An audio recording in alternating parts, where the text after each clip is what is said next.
क्या कर रही हो अम्मा? मैंने मना किया है ना, छोड़ो इसे। घर देख कैसे कबाड़ खाना बना के रखा है तूने। मेरा कमरा है अम्मा, मेरी जैसी मर्जी मैं वैसे रखूंगा। ऐसा नहीं होता है अभय। मैं कबाड़ी वाले को बुलाती हूँ, अरे 4 पैसे तो मिल जाएंगे और तेरा कमरा इंसानों वाला लगेगा। कोई भी नहीं आ रहा है इस कमरे में, और तुम भी नहीं। अपने बाकी घर को बनाओ जो इंसानों वाला घर बनाना है, मुझे बख्श दो।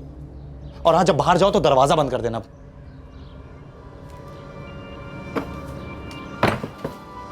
सीरियस? उसके बारे में? यू मैड और व्हाट? नहीं यार, तुझे पसंद है तो तू रख ले। क्यों? मैं क्यों बताऊं? तूने बताया था मुझे लास्ट टाइम। हाँ अदिति, खाना ठंडा हो रहा है। ओके, मम्मा आ गई, I will call you back. Okay mama, आप दरवाजा नॉक करके भी आ सकते हैं ना। पहले तो आप मुझे बोलते हैं कि अंदर से दरवाजा लॉक मत करो, फिर ऐसे अचानक से आ जाते हैं। अपने घर में आने के लिए परमिशन चाहिए, और अचानक से मतलब 3 बार आवाज दिए तुझे। पर मम्मा कान में हेडफोन्स थे ना। नहीं तो हेडफोन्स कब नहीं होते हैं। चलो जल्दी आ जाओ। अदिति, वैसे मम्मा सही कह रही है, दोस्ती हमेशा सोच समझ के करनी चाहिए। पापा प्लीज, अब आप मत शुरू हो जाओ प्लीज। अदिति, फ्रैंकली कहूँ ना, तेरे ग्रुप के कुछ लोग मुझे बिल्कुल पसंद नहीं है। मम्मा, मैं आप और पापा की तरह क्लास देख के फ्रेंडशिप नहीं करती हूँ, और वैसे भी मैं 21 साल की हूँ, आई एम फ्री। अदिति, हमने तुम्हें कभी बांध के रखा भी नहीं। हम सिर्फ इतना कह रहे हैं कि अपने लिए जिम्मेदार रहो, ध्यान रखो अपना, बस। पापा, मेरे सारे फ्रेंड्स मेरे कॉलेज टाइम के फ्रेंड्स हैं, वो कोई गैंगस्टर या टेररिस्ट नहीं है। हम भी ये नहीं कह रहे हैं, लेकिन कुछ फ्रेंड्स तेरे बहुत ही वाहियात जोक्स भेजते हैं। I don't like it. हाँ, आपने मेरे मैसेजेस चेक किए? पासवर्ड कहाँ से मिला आपको? दिन के 26 घंटे तू टिक टिक टिक टिक टिक टिक करके मैसेज ही तो करती रहती है। उस दिन जब तू पढ़ रही थी ना, तो तेरे पीछे ही खड़ी थी मैं, तब देख लिया था मैंने। और हाँ, वो जो जोक भेजा था ना, बेहद वाहियात था, और तुम खी करके हंस रही थी। बट मम्मा, इस तरीके से किसी के मैसेजेस पढ़ना गलत नहीं, इलीगल भी है। माओ पे ये सब लागू नहीं होता। नो कानून फॉर माँ। एक मिनट, अब तुम्हारी गर्मा गर्मी में खाना फिर से ठंडा हो गया। मम्मा, आपकी खैर नहीं। हाँ, मैं आपको देख लूंगी। तुम मुझे देख लियो। ऐसे ही हंसते मजाक करते हुए अदिति जब अगले दिन अपने घर से निकली, तो उसे रत्ती भर भी अंदाजा नहीं था कि उसके साथ क्या होने जा रहा है। अदिति घर से निकली, रविवार का दिन था, सुबह के 11 बजे थे।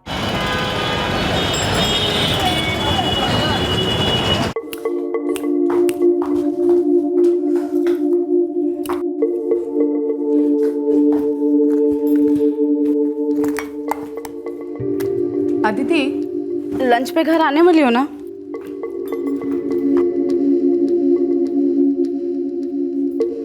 अदिति, लंच पे घर आने वाली हो ना?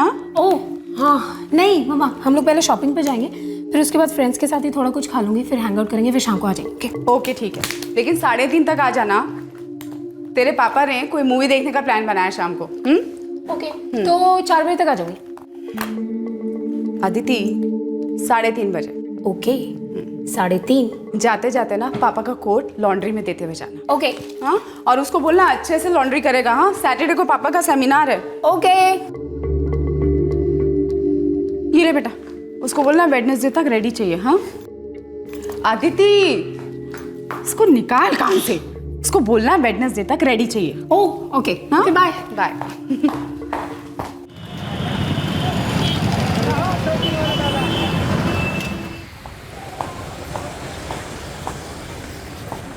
अंकल, ये लीजिए, वेडनेसडे तक रेडी कर दीजिएगा, और मम्मा ने बोला है कि थोड़ा संभाल के ड्राई क्लीन करिएगा। लगता है राजेंद्र साहब का फिर से कोई कॉन्फ्रेंस आ रहा है। जी ठीक है अदिति, बुधवार तक कोर्ट को चमका देते हैं। हाँ,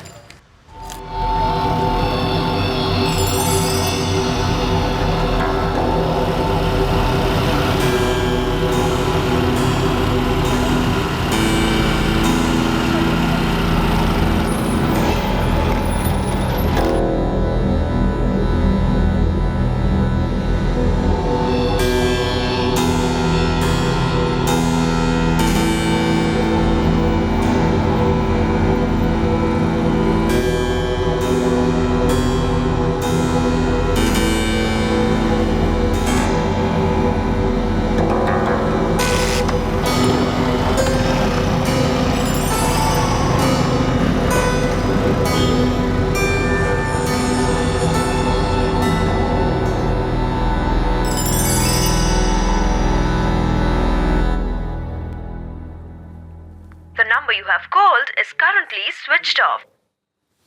स्विच ऑफ? स्विच ऑफ तो होता नहीं है कभी इसका फोन।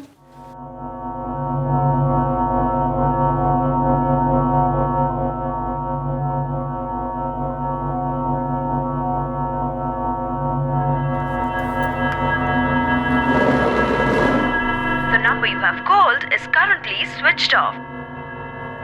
अभी तक स्विच ऑफ है।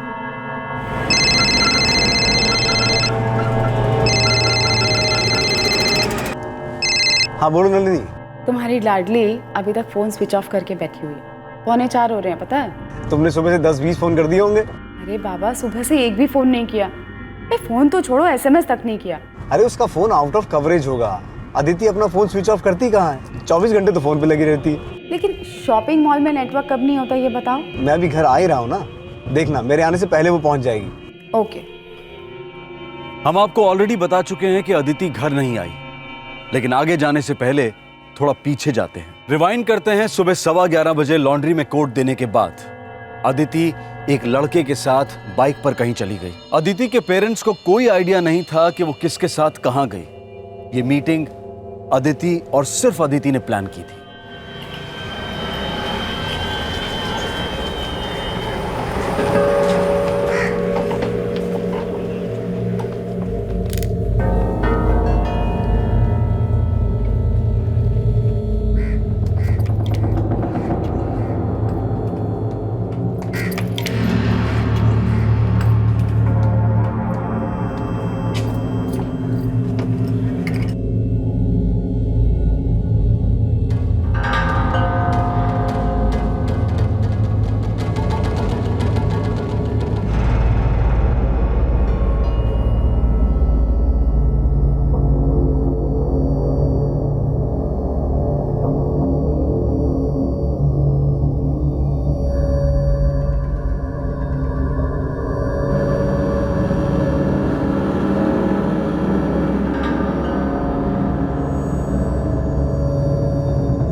The number you have called is currently switched off.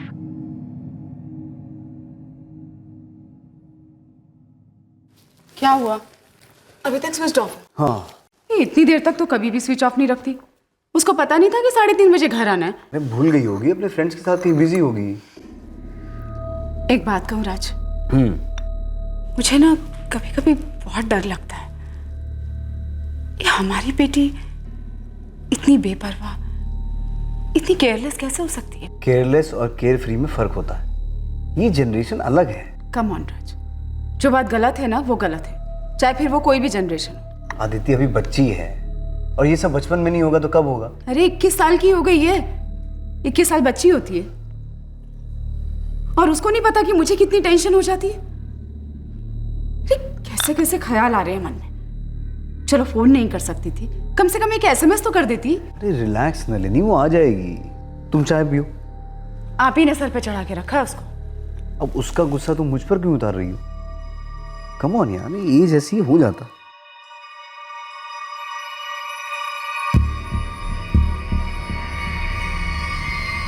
The number you have called is currently switched off. Please try again later. Thank you.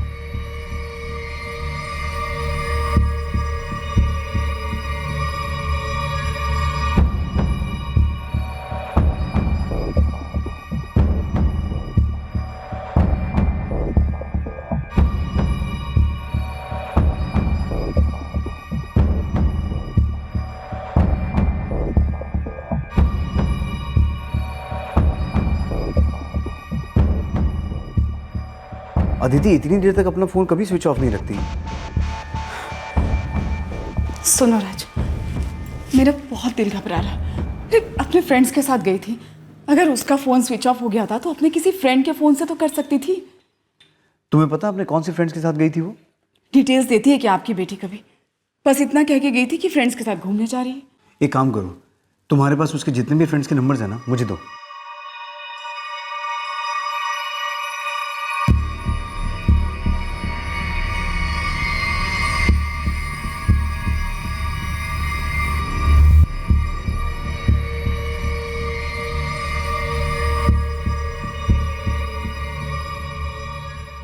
सुनो ना, एक बार फिर से ट्राई करो।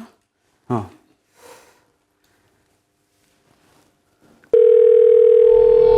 थैंक गॉड रिंग हो रहा है। मैं कह रहा था ना फोन करेगी, हम लोग बिना बात के टेंशन ले लेते। हेलो अदिति, कहाँ हो बेटा? हेलो अदिति, अदिति तुम्हें मेरी आवाज आ रही है?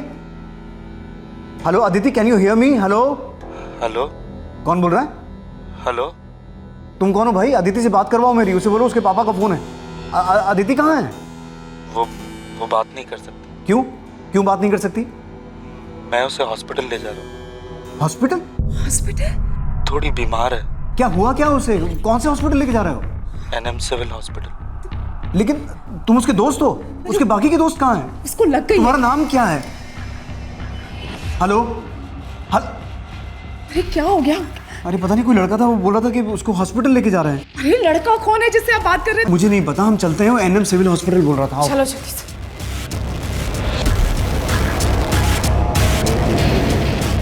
एक तो ये फोन नहीं उठा रहा। मुझे तो ये समझ में नहीं आ रहा कि वो एनएम हॉस्पिटल क्यों लेके गए उसे। वो तो शॉपिंग मॉल से बहुत दूर नहीं है। अरे सब दोस्त मिलकर हॉस्पिटल के आसपास कहीं गए होंगे, उल्टा सीधा कुछ खा लिया होगा। अब बाकी जो भी है वहां जाकर ही पता चलेगा।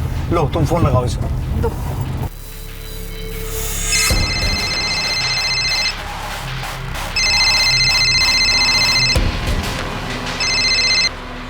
हेलो हेलो जी हाँ, मैं अदिति का पापा बोल रहा हूँ। जरा अदिति से बात करवाओ मेरी। जी, हम हॉस्पिटल ही पहुंच रहे हैं। हाँ मैं भी रास्ते में ही हूँ। कि हॉस्पिटल पे मिलते हैं। एक काम करो, हॉस्पिटल की एंट्रेंस पे मिलते हैं। जी हेलो हेलो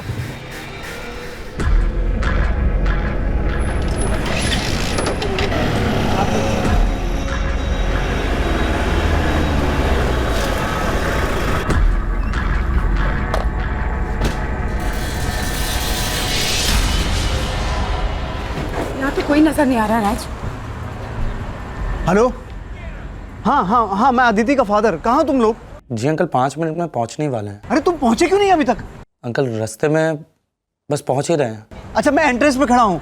अदिति कैसी है? अदिति एकदम ठीक है अंकल, बिल्कुल ठीक है। वो उसको आपके पास ही लेके आ रहे हैं। हेलो हेलो क्या हुआ राज? वो लड़का कह रहा था कि 5 मिनट में यहाँ पहुंचेंगे। अरे लेकिन उसने कुछ बताया? क्या हुआ, कैसे हुआ? वो ठीक है कि नहीं अदिति? उस लड़के ने अपना नाम तक नहीं बताया। नलिनी मुझे कुछ ठीक नहीं लग रहा।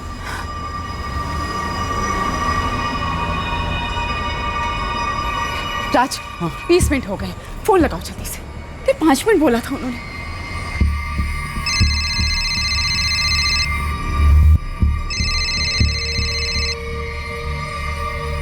जी अंकल जी। अरे क्या कर रहे हो तुम लोग? 5 मिनट में यहाँ हॉस्पिटल पहुंचने वाले थे। कहाँ हो तुम? वो हम अदिति को आपके घर की तरफ ही लेकर आ रहे हैं। वो कह रही थी कि उसे ठीक लग रहा है तो घर ले चलें। क्या? तुम बात करवाओ मेरी अदिति से, अभी बात करवाओ उससे। वो बात नहीं कर सकती। क्यों बात नहीं कर सकती? उसको अभी गोली दी है तो सो रही है। हाँ तो जगाओ उसे, बात करवाओ मेरी उससे। आप एक काम कीजिए, आप घर की तरफ निकलिए। जब पहुंचेंगे तो अदिति आपको वहीं पर ही मिलेगी। हेलो हेलो अब ये लड़का कह रहा है कि अदिति को घर ड्रॉप कर रहे हैं। अरे पता नहीं क्या ऐसे कर रहे कैसे? हैं। The number you low have अब फिर called phone is switch off है उसका। अरे लेकिन ये लड़का है कौन? मुझे नहीं पता, तुम बैठो घर चल के देखते हैं। अब ये भी स्विच ऑफ आ रहा है क्या? हाँ मेरी कुछ समझ में नहीं आ रहा है क्या हो रहा है। ट्राई करो, ट्राई करते रहो।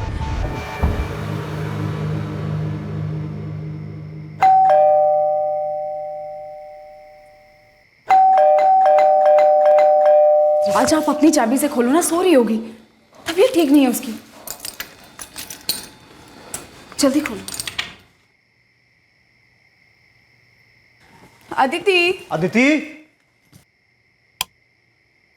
अदिति, अदिति अदिति बेटा।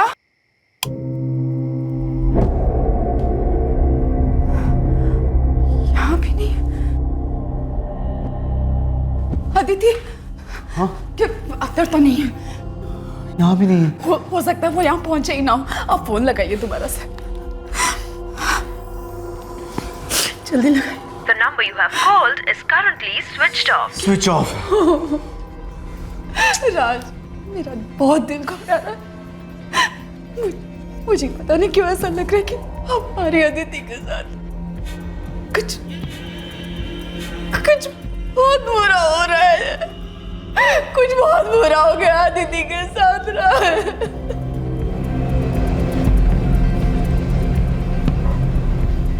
सर अदिति अपना फोन साइलेंट पे ही नहीं रखती, स्विच ऑफ तो बहुत दूर की बात है।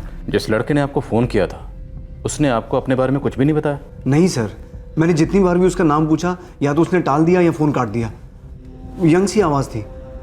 लेकिन फिर भी आपकी बेटी ने घर से निकलने से पहले आपको कुछ तो बताया होगा। वो कहाँ जा रही है, किसके साथ जा रही है? जी नहीं सर, उसने बस इतना कहा था कि अपने फ्रेंड्स के साथ घूमने जा रही है।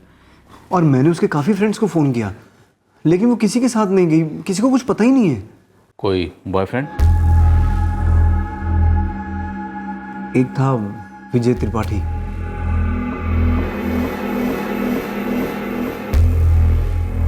लेकिन 2 साल पहले उनका ब्रेकअप हो गया था। नलिनी जी, आप कह रही थी कि अदिति अपने पापा का कोट लॉन्ड्री में देकर जाने वाली थी। जी। तो आप लोगों ने लॉन्ड्री वाले से चेक किया? जी नहीं। पांडे, अदिति का फ़ोन ट्रैकिंग पे डालो, क्राइम ब्रांच की मदद लो और कहो कि सेल फोन की दिन भर की ट्रैक रिपोर्ट तुरंत चाहिए। Yes sir. हमें आपकी बेटी की एक तस्वीर चाहिए और बाकी डिटेल्स। और फिक्र मत कीजिए, हम सर्च ऑपरेशन तुरंत लॉन्च करेंगे। 21 साल की इकलौती बेटी दिन भर घर नहीं लौटती, रात भर घर नहीं लौटती और कोई लड़का इन्वॉल्व था जिसने अदिति के फोन से उन्हें गुमराह किया था। ऐसे में मिस्टर एंड मिसेस पाठक से नींद काफी दूर थी और सुबह उससे भी दूर। उस रात को कानपुर पुलिस स्टेशन ने अदिति की तस्वीर और बाकी डिटेल्स शहर के सभी पुलिस स्टेशन में भिजवा दी। दूसरे दिन से तहकीकात शुरू हुई। सर, कांस्टेबल सुशील ने एनएम सिविल हॉस्पिटल के एंट्री रजिस्टर में 4 बार चेक किया है, लेकिन अदिति नाम की कोई लड़की एडमिट नहीं है। हो सकता है किसी और नाम से एडमिट हुई। हॉस्पिटल स्टाफ को उसका फोटो दिखाया गया सर, लेकिन किसी ने भी उसे नहीं पहचाना। मतलब मिस्टर और मिसेस पाठक से बात करने वालों के इरादों में खोट है, या फिर उनकी लड़की अदिति के इरादों में खोट आ गई है जो उस लड़के से बात करा रही है। हाँ साहब, अदिति आई थी मेरे पास। वो राजेंद्र साहब का कोट ड्राई क्लीन के लिए दिया और चली गई। यहाँ से फिर कहाँ चली गई? पता नहीं साहब। वो अकेली थी या उसके साथ कोई और भी था? अकेली थी साहब।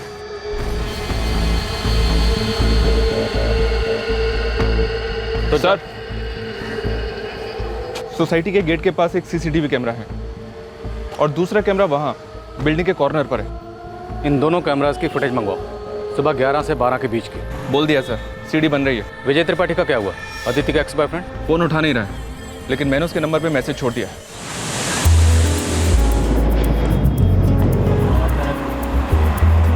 जी, मुझे इस नंबर से एक मिस्ड कॉल आया है और एक मैसेज भी। मैं विजय त्रिपाठी बोल रहा हूँ। विजय, मैं कानपुर से सब इंस्पेक्टर पांडे बोल रहा हूँ। क्या तुम कल अदिति के साथ थे? अदिति पाठक? अदिति पाठक? जी नहीं, मुझे तो अदिति को मिले हुए भी 1.5 साल से ऊपर हो गया है। तो कल कहाँ थे तुम? जी, मैं मुंबई में 8 महीने से कानपुर नहीं गया हूँ। मैं यहीं पे जॉब करता हूँ, लेकिन क्या आप बता सकते हैं कि अदिति के साथ क्या हुआ है? गायब है। गायब मतलब? गायब मतलब मिसिंग। क्या तुम उसके किसी ऐसे दोस्त को जानते हो जिससे हम बात कर सकते हैं? जी हाँ, मैं जानता तो काफ़ी दोस्तों को हूँ, लेकिन मुंबई आने के बाद मेरा टच छूट गया है। टच में तो हम ले आएंगे उन्हें। तुम एक काम करो, सारे नंबर से SMS कर दो। मैं अभी करता हूँ। ये देखो, ये लड़की लॉन्ड्री की दुकान में आई, वहाँ आके उसने कोट दिया। कोट देने के बाद ये निकले। सर, सोसाइटी गेट के राइट हैंड कॉर्नर पे जो CCTV है उसकी फुटेज से पता चलेगा।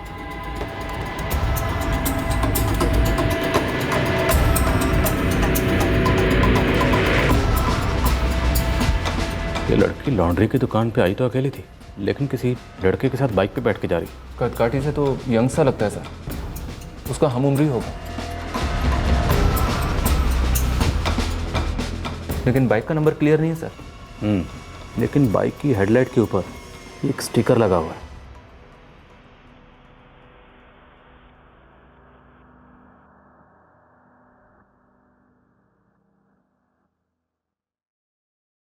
नहीं सर, हम नहीं जानते ये हेलमेट वाला लड़का कौन है। लेकिन आपकी बेटी इसी लड़के के साथ गई है। और पाठक साहब, हमें यह भी लगता है कि जो लड़का आपसे फ़ोन पे बात कर रहा है वो लड़का यही है। सर, हमारी बेटी बहुत फ्रेंडली और कॉन्फिडेंट है। हमने उस पर कभी किसी चीज़ की कोई रोक टोक नहीं लगाई, पर ऐसा कभी भी नहीं हुआ कि अदिति कहीं गई हो और उसने हमें बताया ना हो। राजेंद्र जी, हो सकता है कल से पहले ऐसा कभी नहीं हुआ होगा, लेकिन कल ऐसा ही हुआ है। हम सेल लोकेशन से पता लगा लेंगे कि ये लड़का आपसे कहाँ से बात कर रहा था। एक बार ये पता चल गया कि ये लड़का कहाँ है तो ये भी पता चल जाएगा कि आपकी बेटी अदिति कहाँ है। जी सर, आपने जो सीसीटीवी ग्रैब भेजा वो मैंने चेक किया। आई एम सॉरी सर, लेकिन मैं उस हेलमेट वाले आदमी को पहचान नहीं पा रहा हूँ। मैं जानता हूँ विजय, सीसीटीवी में से पहचान पाना थोड़ा मुश्किल है, लेकिन फिलहाल हमारे पास यही एक सबूत है। तो अगर इस बारे में हमें थोड़ी सी भी हिंट मिल जाए तो अदिति को ढूंढने में बहुत बड़ी हेल्प होगी। सर काश मैं आपकी हेल्प कर सकता, लेकिन मैं उस आदमी को पहचान ही नहीं पा रहा हूँ। 1.5 साल हो गए मुझे और अदिति को अलग हुए, तब से पता नहीं उसने कितने दोस्त बना लिए होंगे। वैसे भी वो हमेशा फ्रेंड से घिरी रहती थी। अगर तुम्हें कुछ भी याद आता है तो मुझे तुरंत बताना। जी बिल्कुल सर।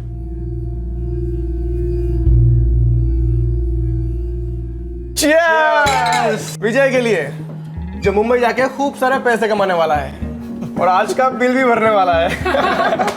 मुंबई जाकर तुम हम सबको भूल मत जाना, स्पेशली अदिति को। रचना, तुम सब मिलकर ना मुझे विलन बना, और अगर पता चला उल्टा हुआ तो मैं वहां मुंबई गया और यहाँ अदिति को कोई और मिल गया तो? ऑफ कोर्स, वो तो मिलना ही है, नहीं?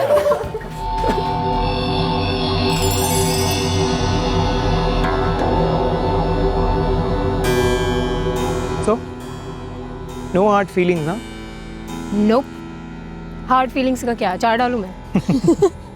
वैसे यार अपने रिलेशनशिप का एक छोटा सा रिकैप तो बनता है। जैसे कि हाँ, अचानक 1 साल पहले विजय त्रिपाठी की गर्लफ्रेंड ऑस्ट्रेलिया जाके शादी करके सेटल हो जाती है और फिर उसकी लाइफ में आती है एक हॉट एंड सेक्सी लड़की यानी कि अदिति पाठक। दोनों के बीच में एक घमासान अफेयर शुरू होता है, दोनों बहुत सारी मस्तियां करते हैं और फिर अचानक कहानी में एक नया मोड़ आता है।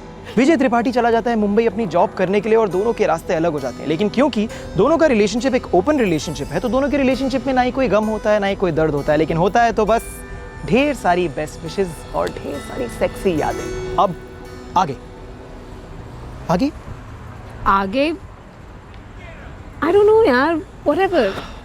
तुझे बॉम्बे जाना है, फ्रीडम चाहिए, नई गर्लफ्रेंड्स बनानी है, तो I don't know. Of course तू तो ऐसे बोल रही जैसे यहाँ पर तुझे कोई लड़का मिलेगा ही नहीं। तुझे पता है ना, आधा कानपुर फिदा है तुझ पे। Know like seriously, I mean तू किसी लड़के से नॉर्मली मौसम की भी बात करे ना तो उसे लगता है कि हाय काश यही मेरी गर्लफ्रेंड होती। और वैसे भी तू तो थोक के हिसाब से लड़कों से बात करती है by the way.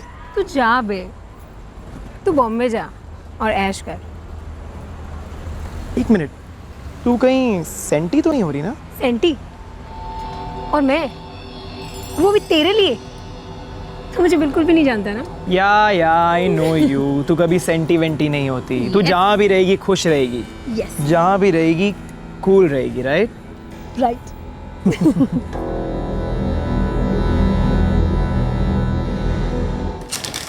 Sir, crime branch ने अदिति का सेल लोकेशन और कॉल रिकॉर्ड्स भेजे हैं। क्या लोकेशन थी अदिति के फ़ोन की? लोकेशन 1 अदिति का घर, उसके बाद अंजुमन चौक जहाँ वो लॉन्ड्री की शॉप है, फिर गंगानगर, उसके बाद कानपुर लखनऊ हाईवे, फिर वापस गंगानगर। हो सकता है गंगानगर में उसका कोई दोस्त रहता हो, या ये भी हो सकता है कि वो बाइक सवार गंगानगर का ही रहने वाला हो। सर, दिन भर में अदिति के नंबर से कई सारे नंबर्स पे कॉल किए गए, लगता है सभी उसके दोस्त हैं। सभी को थाने बुलाओ।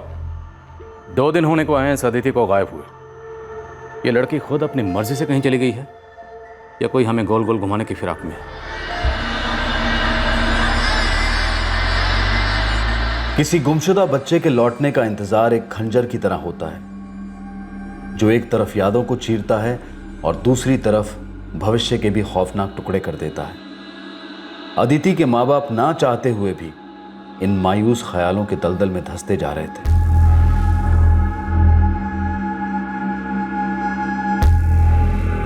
अदिति के 40 से भी ज्यादा दोस्तों की पूछताछ की गई, पर उनमें से किसी ने भी ये नहीं बताया कि अदिति कहां हो सकती है या किसके साथ गई होगी।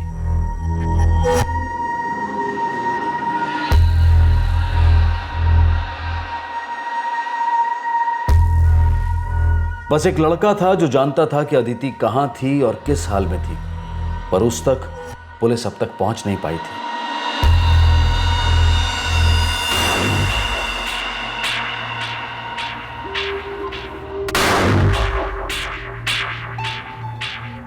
अदिति हवा हो गई थी या फिर कुछ और हो गई थी। 2 दिन हो गए थे और अदिति की कोई खबर नहीं आई थी, लेकिन दूसरे दिन की रात को यह सस्पेंस खत्म हो गया और खुला एक खौफ का पिटारा। कुछ ऐसा सामने आया जो अविश्वसनीय था, शॉकिंग था।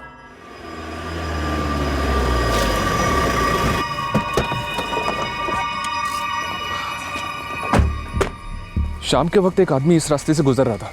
यहाँ पड़े कुछ बैग्स पर उसने खून देखा, उसे लगा कुछ गड़बड़ है, इसलिए उसने तुरंत पुलिस को फ़ोन किया। चेक करो क्या इसमें।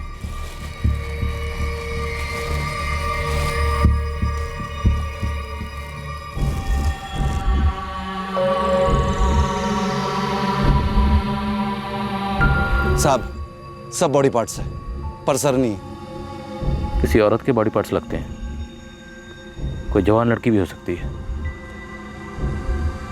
लगता तो ऐसा ही है सर।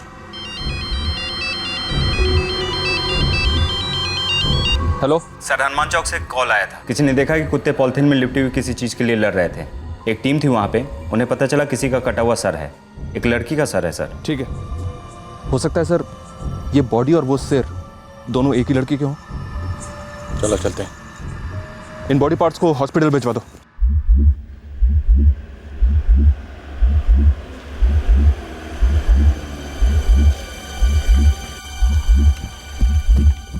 सर 99% उसी लड़की का सर है, आदिति पाठक जो गायब है। लो लो इधर लो।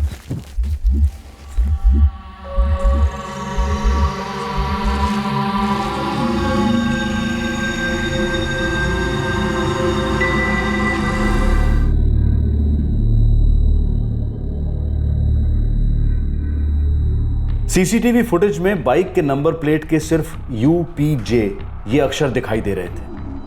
कानपुर शहर में UPJ इन 3 अक्षरों वाली सभी बाइक्स की लिस्ट बनाई गई और उन सभी के मालिकों से पूछताछ हुई।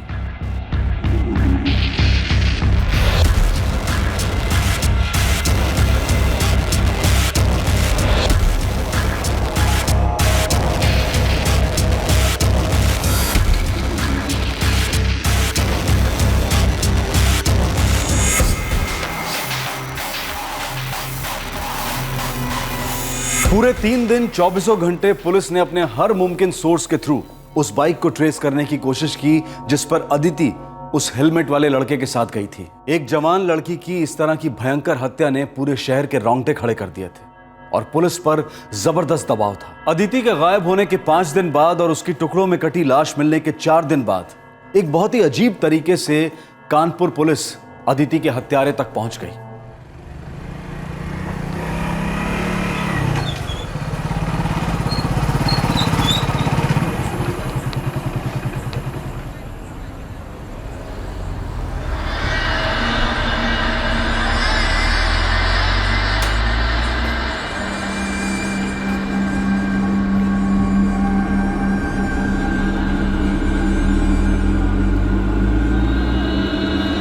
वो स्टिकर है बाइक पर? नहीं सर, बाइक पे स्टिकर तो नहीं है, लेकिन UPJ लिखा हुआ है और बाइक बिल्कुल वैसी है, तो मुझे लगा कि पूछताछ कर लेनी चाहिए।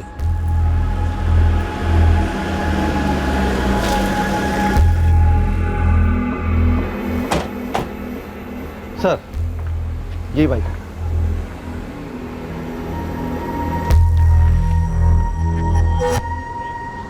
सर काफी मिलती जुलती है। बाइक यहाँ खड़ी है तो इसका मालिक भी घर पे ही होगा।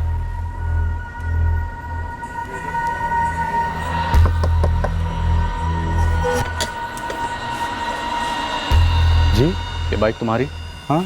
अदिति पाठक को जानते थे? कौन अदिति पाठक सर? न्यूज़पेपर नहीं पढ़ते? टीवी न्यूज़ में तो देखा होगा। वही लड़की जिसकी लाश टुकड़ों में मिली थी।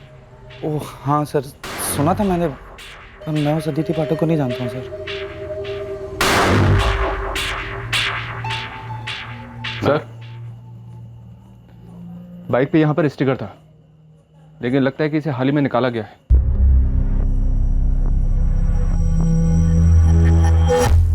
नाम क्या तुम्हारा?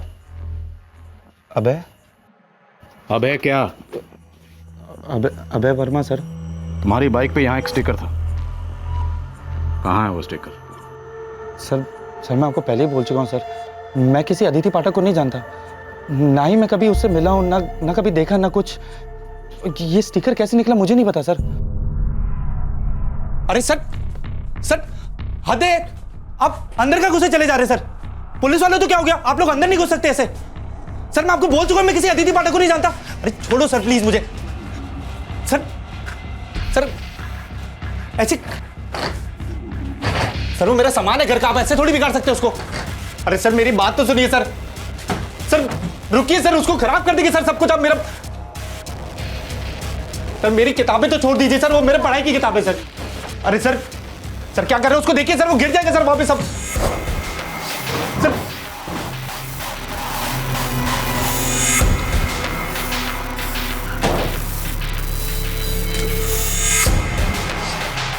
सर सर देखिए, मैं आप लोगों को पहले बोल रहा हूं सर, आप लोग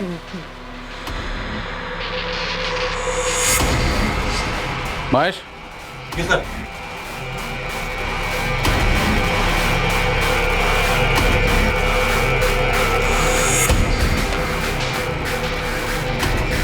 अबे वर्मा, तुम अदिति पाठक को जानते थे। तुम ये भी जानते थे कि उस दोपहर को वो कहां गई थी। बिल्कुल जानता है सर। ये वही हेलमेट है। सर ये देखिए। सच कहूं तो तुम्हारा चेहरा देखकर घिन आ रही है मुझे। अब जल्दी बोलो कि तुमने अदिति को क्यों मारा, वरना तुम्हारी वो हालत करूंगा कि तुम्हें खुद से घिन आने लगेगी। वो मतलब? मैं बहुत सीरियस था अदिति के लिए। 2 साल से हम लोग साथ में थे, बॉयफ्रेंड गर्लफ्रेंड थे। मिले कैसे? उसके बॉयफ्रेंड ने मिलवाया था। विजय त्रिपाठी। तो मतलब तुझे उसकी याद नहीं आएगी कभी?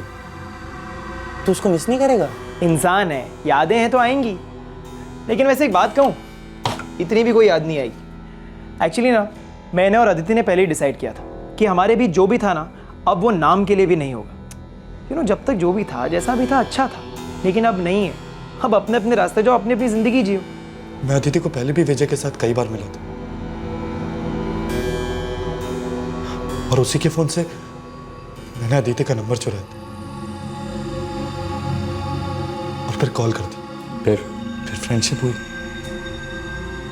अच्छी फ्रेंड्स दोनों तरफ से, और फिर लव हुआ मेरी तरफ से। पर उसकी तरफ से नहीं। ऐसे कैसे हो सकता है सर? दोस्ती दोस्ती में कोई फिजिकल थोड़ी होता है। एक बार नहीं, 2 बार नहीं, हमारे बीच में कई बार हुआ। उसके बाद कहती प्यार नहीं है।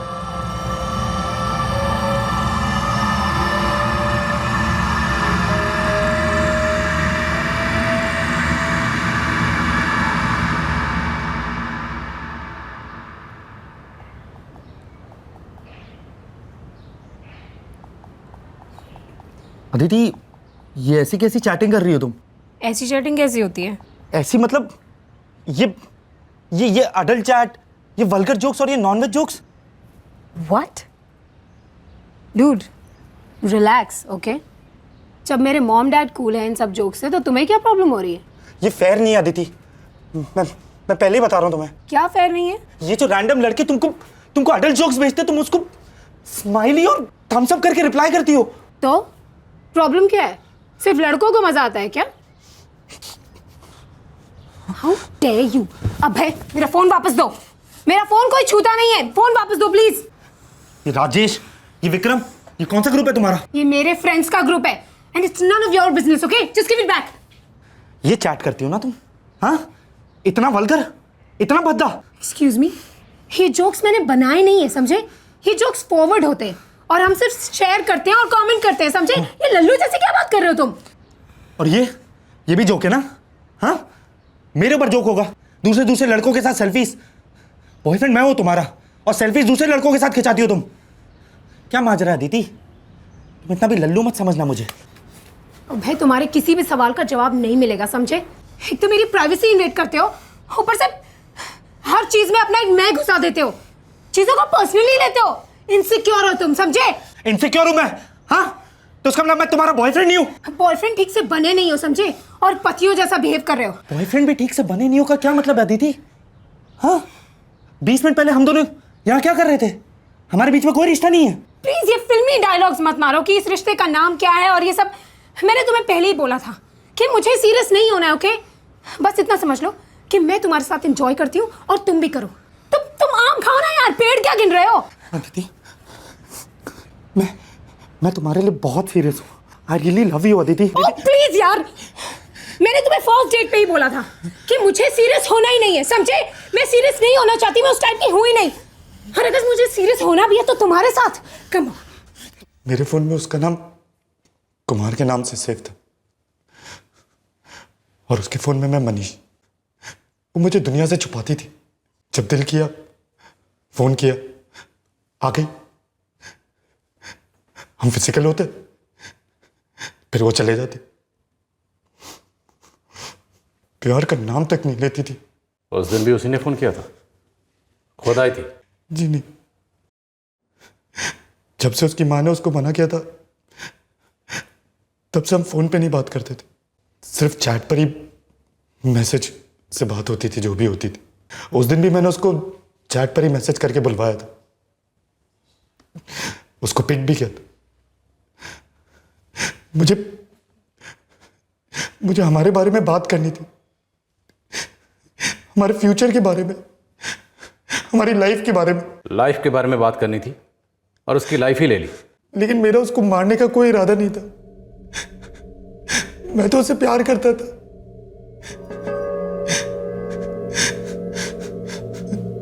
लेकिन उसने मुझे इतना गुस्सा दिला दिया, इतना गुस्सा दिला दिया कि बस मैंने उसे मार ही दिया। और उसके माँ बाप को पागलों की तरह यहां से वहां जो घुमाया, कोई इरादा नहीं था, कोई प्लानिंग नहीं थी, कोई इरादा नहीं था, कोई सोच नहीं थी, बस सब ऐसे ही हो गया गुस्से में। नहीं सर, मैं डर गया था, मैं बहुत डर गया था कि अब क्या करूं, उसकी बॉडी का क्या करूं। इसलिए मैं झूठ पे झूठ बोल रहा था, फोन काटे जा रहा था। उसकी बॉडी को कहां काटा?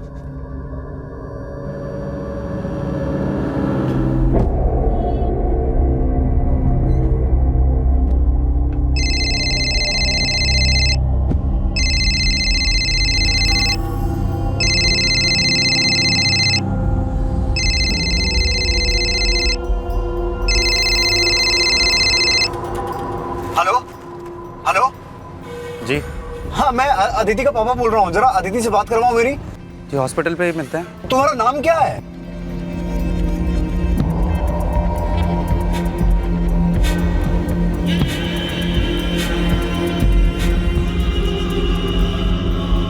जब तुमने उसे काटना शुरू किया तो वो जिंदा थी। सर मुझे मालूम नहीं था पहले,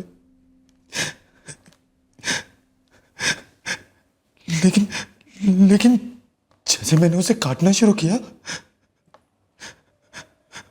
उसकी बॉडी गर्म थी, खून गर्म था। तुमने जब उसे काटना शुरू किया तुम्हें पता था कि वो जिंदा है, फिर भी तुम नहीं रुके। सर बहुत देर हो चुकी थी सर, मैंने उसे काटना शुरू कर दिया था। तुमने एक लड़की को सिर्फ इसलिए मार डाला क्योंकि तुम्हें लगा वो तुम्हारे साथ सीरियस नहीं है। तुम्हें लग रहा था वो तुम्हारी जिंदगी बर्बाद कर देगी, लेकिन जिंदगी तो तुमने बर्बाद की। तुमने अदिति के माँ बाप की, अपने माँ बाप की और खुद अपने।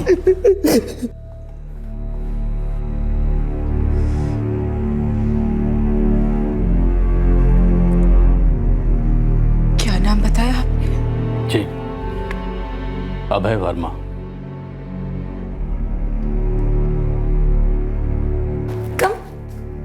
मम्मा, ये अभय है।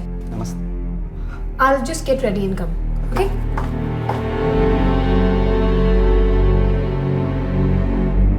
मैंने अदिति से कहा भी था,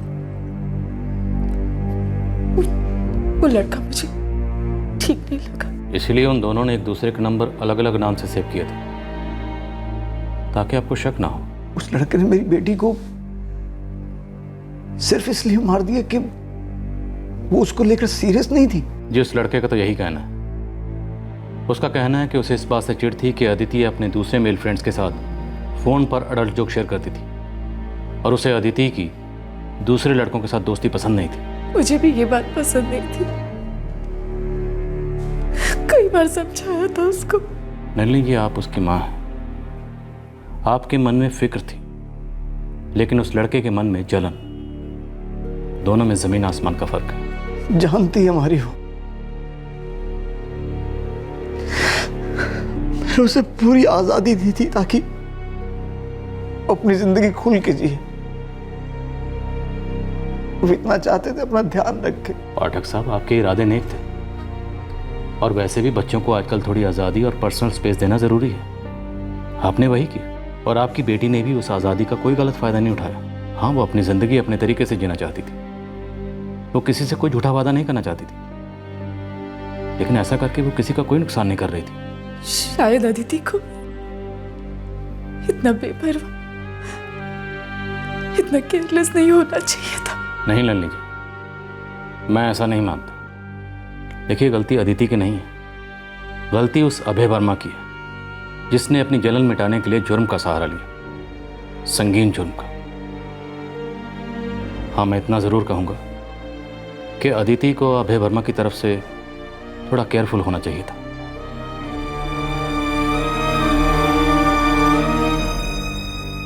ऐसा क्यों किया तूने? ऐसा क्यों किया? पता नहीं माँ, पता नहीं कैसे हो गया। मुझे बहुत गुस्सा आ गया था। अरे तूने किसी की जान ले ली है, और वो भी इतनी भयानक तरीके से। तुमने एक लड़की को नहीं काटा है अभय, हमारे टुकड़े टुकड़े कर दिए। वो जुर्म के कपड़े जो तू इकट्ठा कर रहा था अखबार पढ़ के, वो सब इसके लिए था ना।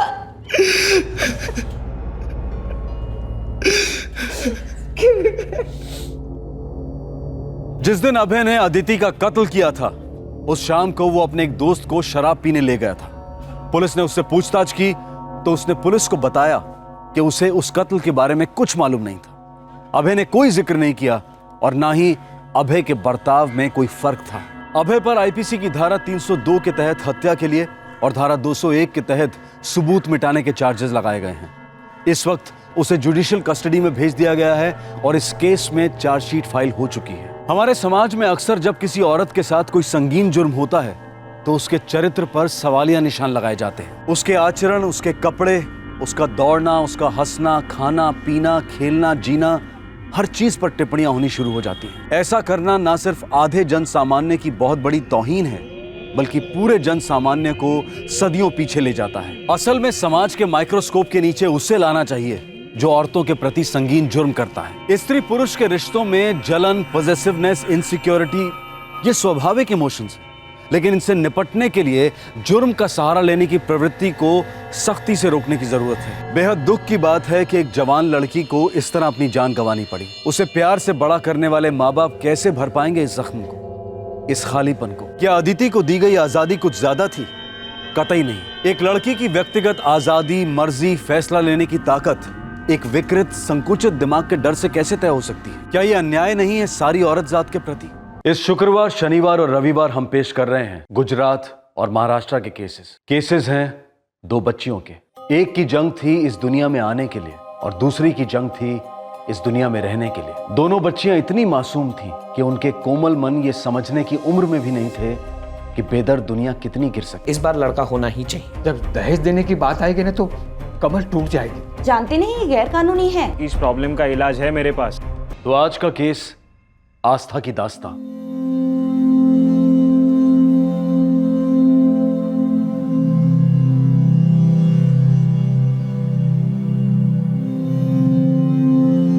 मुझे नहीं पता था कि इतने सारे चेकअप करवाने की क्या जरूरत थी। हमारे डॉक्टर ने भी कहा था कि सब कुछ ठीक है, पर मेरे पति जयेश वो नहीं माने। जिद करके अलग अलग डॉक्टर के पास ले जाते रहे, पता नहीं क्यों। डॉक्टर पारिक ने पिछली 2 डिलीवरी करवाई है मेरी, और इस बार भी उन्होंने कहा कि सब कुछ ठीक है।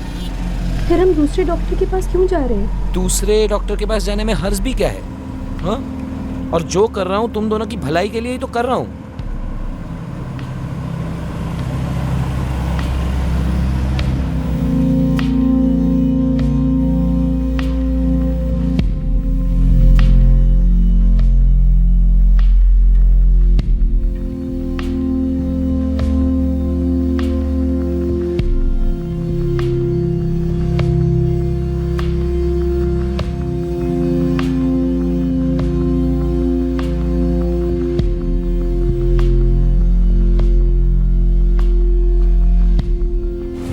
इस डॉक्टर ने भी कह दिया कि सब कुछ बिल्कुल ठीक है, मैं भी और हमारा बच्चा भी।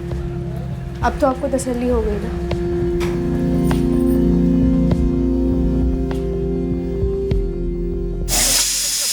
सोसाइटी कंपाउंड में प्रोग्राम का आयोजन भी करने लगा है। सॉरी भीड़ भाई। सॉरी। देखिए भाई साहब, सोसाइटी के कुछ नियम होते हैं और नियमों के अनुसार सोसाइटी का कोई भी सदस्य सेक्रेटरी के परमिशन के बगैर सोसाइटी के कंपाउंड में कोई भी प्रोग्राम नहीं कर सकता। हाँ, जयेश दिख रहा, क्या कहा डॉक्टर ने? कुछ नहीं, सब ठीक है, टेंशन लेने की कोई ज़रूरत नहीं है। हाँ, पर असली टेंशन के बारे में बताया कि नहीं? नहीं। लेकिन तूने पूछा तो था ना? हाँ, पर उन्होंने मना कर दिया। जानते नहीं ये गैर कानूनी है, पागल हो गए हैं आप। ये बोर्ड नहीं पढ़ा आपने? मैं नहीं बता सकती कि आपकी पत्नी की कोख में पल रहा बच्चा लड़का है कि लड़की। बा, बच्चे के बारे में जानना बहुत मुश्किल हो रहा है। इस बार सहन नहीं होगा हमसे। 2 बार मायूस हुए हैं और हम ही जानते हैं कि दोनों बार अपने मन को कैसे मनाया है, और अब नहीं।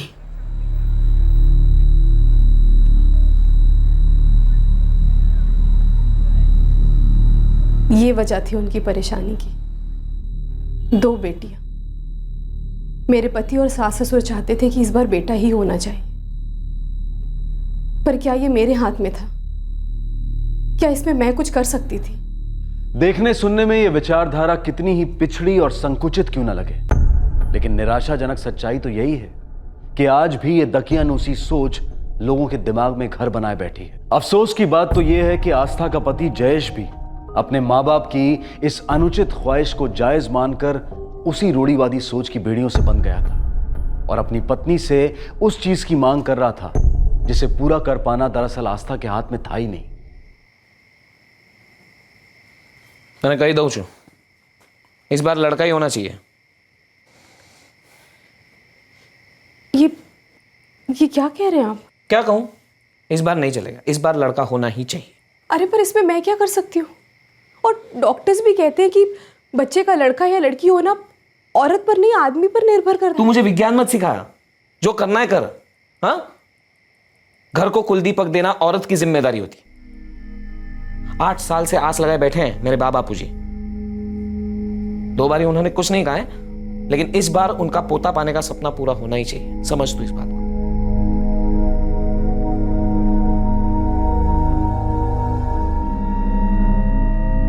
चिंता नहीं कर देख रही, जहेश कुमार गुस्से में बोल गए होंगे। अगर इस बार भी लड़की हुई ना तो देखना, किंजल और हेतल की तरह उसे भी अपना लेंगे। और बेटी, इच्छा तो सभी की होती है ना बेटा पाने की। ये सब तो किस्मत की बातें हैं। पर बा, जयेश अब पहले जैसे नहीं रहे, वो बदल गए। और अगर इस बार भी बेटी हुई ना तो पता नहीं क्या होगा। आस्था, तू रो मत, बात ठीक कह रही है। देख, अगर ऐसा कुछ हुआ ना तो जयेश कुमार तुझे कुछ नहीं कहेंगे। लड़की भी हुई तो उसे अपना लेंगे, आखिर होगी तो उनकी अपनी ही बेटी।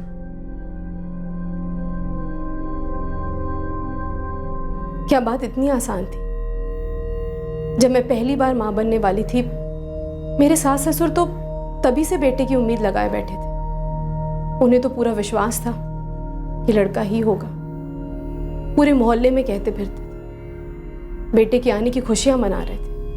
ले ले पेंडा ले, सेना पेंडा जी, मेरे यहाँ पोता आने वाला है। अरे तुम्हें पढ़ लियो।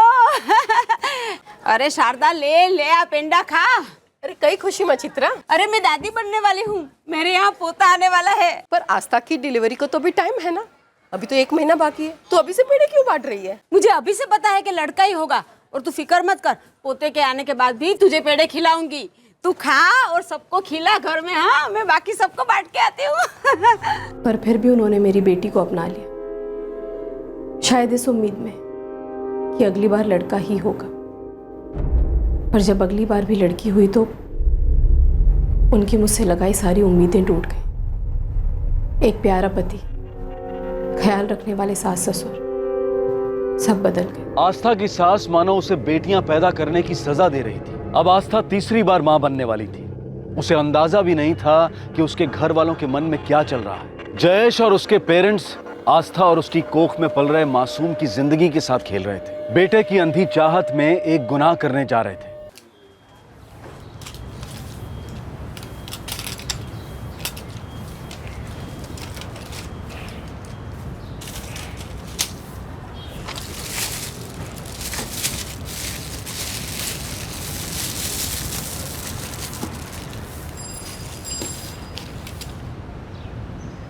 क्या हुआ जयेश भाई, इतने टेंशन में क्यों लग रहे हो? क्या कहूँ धीरज, आस्था प्रेग्नेंट है। तो इसमें टेंशन वाली कौन सी बात है? वैसे भी आप तो अनुभवी हो, पहली बार थोड़ी ना है। पिछली दोनों बार सब ठीक हुआ था ना, इस बार भी वैसा ही होगा। नहीं नहीं, इस बार वैसा नहीं होना चाहिए। मतलब मैं समझा नहीं जयेश भाई। अब समझ में आई बात, पहले बताना चाहिए था ना। आपकी इस प्रॉब्लम का इलाज है मेरे पास। क्या? एक डॉक्टर है गिरीश मिस्त्री नाम का, बहुत ही समझदार आदमी, आप जैसों की प्रॉब्लम बहुत अच्छे से समझता है। एक नया मैटरनिटी होम खुला है, वीएस मैटरनिटी होम, वहाँ पे डॉक्टर है वो। आप वहाँ जाके उससे मिलो, आपकी सारी टेंशन खत्म हो जाए।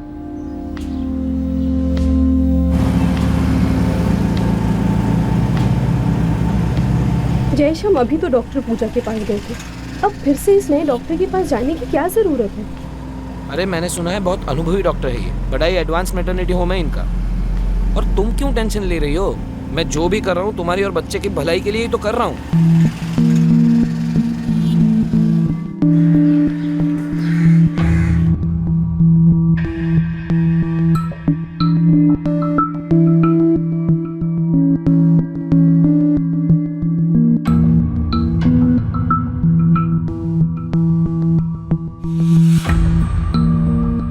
Everything is fine. जो दवाइयाँ चल रही है वही कंटिन्यू कीजिए, मैं बस एक टॉनिक ऐड कर रहा हूँ, ये लीजिए। डॉक्टर, हमें पहले से ही 2 बेटियां हैं, तो इस बार हमें बेटा चाहिए। तो लड़का होगा ना? अरे लड़का हो या लड़की, ज़रूरी तो यह है कि बच्चा स्वस्थ और तंदुरुस्त हो, वजन सही रहे और माँ की सेहत अच्छी रहे। प्रेगनेंसी को 4 महीने हो चुके हैं, मतलब सोनोग्राफी में तो सब साफ साफ दिखाई देता होगा ना? हाँ हाँ बिल्कुल, मैंने आपकी वाइफ को दिखाया भी। बच्चे के हाथ पैर, उसके मूवमेंट्स सब कुछ अच्छे हैं। मतलब आप तो सब जानते हैं। देखिए ऐसा है कि हम सब कुछ तो नहीं जानते, बस अपना काम जरूर जानते हैं। मैंने आपके बारे में बहुत सुना है, और ये भी सुना है कि आप हम जैसों की सिचुएशन समझते हैं और मदद भी करते हैं, इसीलिए मैं आपके पास आया हूँ। अच्छा, वो क्या है ना कि हमारा क्लिनिक अभी नया है और ज़्यादातर पेशेंट्स रेफरेंस से ही आते हैं। अच्छा, वो मुझे राउंड पे भी जाना था, अगर आपको कुछ और पूछना है तो आप पूछ सकते हैं। धीरज, तू तो कह रहा था बड़ा समझदार आदमी है, तो मेरी बात समझ ही नहीं रहा था वो। पता तो चला नहीं लड़का या लड़की, विजिट का खर्चा हुआ वो अलग, तो ऊपर से ये आस्था भी रास्ते में सवाल पे सवाल किए जा रही थी। भाभी के सामने पूछा आपने? हाँ तो?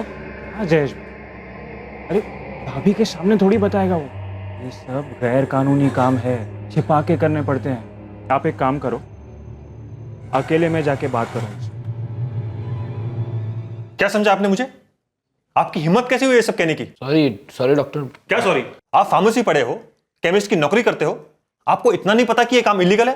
पता है डॉक्टर, लेकिन मेरी भी मजबूरी है, और मुझसे किसी ने कहा कि आप मदद कर सकते हैं। किसने कहा ये सब आपसे? मुझे अफसोस होता है मिस्टर जयेश, जब आप जैसे पढ़े लिखे लोग इस तरह की बातें करते हैं।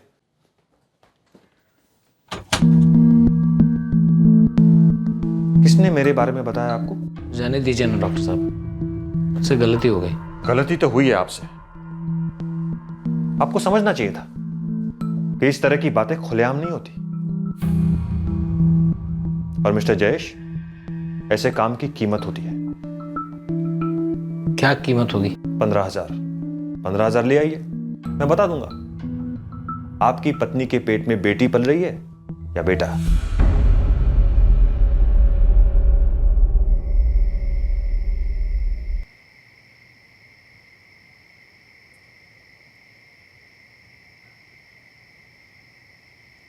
$15,000 देंगे तो बताएगा लड़का है या लड़की। ये सब डॉक्टर भी ना इंसान की मजबूरी का फायदा उठाते हैं। 15,000 बहुत ज्यादा है। हमारे वंश का नाम आगे बढ़े ना, वो ज्यादा जरूरी है। जयेश, तुम कुछ भी करके पैसों का बंदोबस्त करो। इस बार अगर लड़की हुई ना तो मैं उसका मुंह भी नहीं देखूंगी। Thank you. कब पता चलेगा डॉक्टर के लड़का है या? पता तो सोनोग्राफी करते वक्त ही चल गया था मिस्टर जयेश। आपके घर में लक्ष्मी आने वाली है। डॉक्टर साहब, मुझे नहीं चाहिए ये लड़की, आप कुछ कीजिए प्लीज। जयेश भाई, इसमें मैं क्या कर सकता हूं? हम सिर्फ लिंग परीक्षण कर सकते हैं, उसे बदल नहीं सकते। डॉक्टर साहब, मैं पहले से 2 लड़कियां पाल रहा हूं। ये बोझ क्या कम है कि और एक लड़की का बोझ उठाऊं? कुछ तो रास्ता होगा। एक रास्ता है जिससे तुम्हारा बोझ और नहीं बढ़ेगा। कैसे? आस्था के पेट में एक बार फिर से लड़की पल रही है। ये जानकर जयेश और उसके माँ बाप की सारी उम्मीदें चकनाचूर हो गई। पेट में पल रहे बच्चे का लिंग परीक्षण करवा के वो एक गैर कानूनी काम तो कर ही चुके थे, लेकिन अब जो वो कदम उठाने जा रहे थे वो सिर्फ एक गुनाह नहीं बल्कि हैवानियत थी। वो हर हाल में इस बच्ची को इस दुनिया में आने से रोकना चाहते थे। मैं नहीं जानती थी कि कोई इस हद तक भी गिर सकता है, और वो भी मेरा पति, मेरी बेटियों का बाप, मेरे होने वाले बच्चे को उसका अपना बाप, उसके अपने दादा दादी ही मारने की सोच रहे थे, और मैं इस बारे में कुछ नहीं जानती थी। प्रेगनेंसी को 4.5 महीने हो चुके हैं। ऐसे में अबॉर्शन करना बहुत रिस्की होगा, और अगर किया भी तो क्या तुम्हारी पत्नी इसके लिए तैयार होगी? आस्था कभी तैयार नहीं होगी। अब माँ की परमिशन के बगैर अबॉर्शन करना तो पॉसिबल ही नहीं। कुछ तो हो सकता है डॉक्टर। एक रास्ता है जिससे बच्चा भी गिर जाएगा और तुम्हारी पत्नी को पता भी नहीं चलेगा। ऐसा हो सकता है? कैसे? पैसों से। कितने? सिर्फ 20,000। ठीक है, मैं और 20,000 रुपयों का इंतजाम करता हूं। आप बस इस बच्ची से छुटकारा दिलवाइएगा। पैसे लेकर आओ, मैं दवा तैयार रखूंगा। 10 दिनों तक अपनी पत्नी को खिलाते रहना, और अगर सब कुछ सही रहा तो बिना ऑपरेशन के ही तुम्हारा काम हो जाएगा।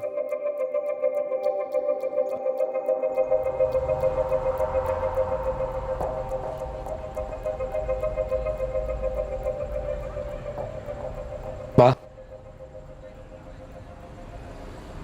दवा है। कुछ भी करके आस्था को रोज खिलानी पड़ेगी। लेकिन उसे शक हो गया तो? तुम्हें ध्यान रखना होगा कि उसे शक ना हो। अपना बर्ताव थोड़ा बदलना पड़ेगा। हाँ, तू चिंता मत कर, मैं उसे दवाई खिला दूंगी। एक बार इस मुसीबत से छुटकारा मिल जाए ना तो मैं अम्बे माँ के दर्शन करने चली जाऊंगी। हे अम्बे माँ।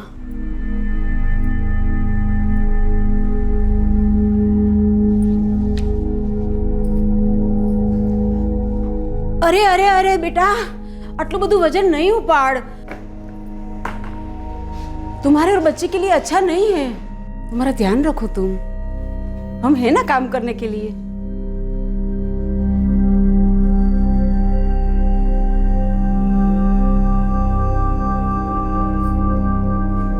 आस्था बेटा, ये दवाई खा ले।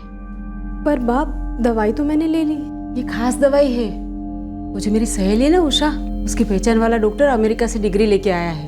उसकी बहू को डिलीवरी के वक्त यही दवाई खिलाई थी। और तुमको पता है, उसकी बहू को 4 किलो का लड़का हुआ। तू भी चाहती है ना तेरा बच्चा तंदुरुस्त हो?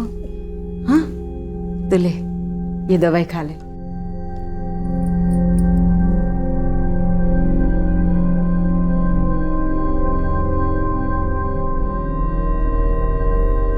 माँ, आप मुझसे नाराज तो नहीं है ना? अरे नहीं बेटा, तो गुस्से में कुछ भी बोल जाती हूँ। बाकी बच्चे तो भगवान की देन है, वो जो चाहेगा ना वही मिलेगा। तू बस ये दवाई खाती जा, मैं रोज तुझे याद से दवाई खिलाऊंगी। हाँ,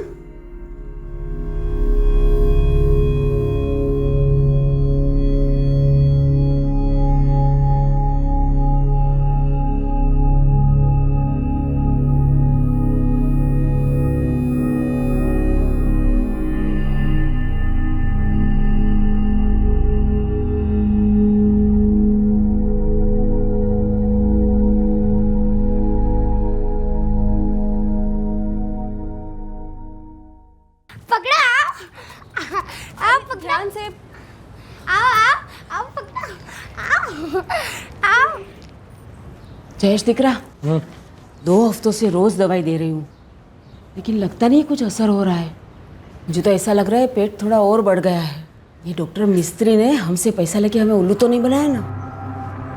मैं पूछता हूँ डॉक्टर से जाके। तो एक काम कर, दूसरी डॉक्टर के पास ले जा बहू को चेकअप के लिए। अगर अभी भी उसके पेट में बच्चा बढ़ रहा है तो समझ ले कि तेरी बा का शक सही है। डॉक्टर मिस्री ने हमें उल्लू ही बनाया है।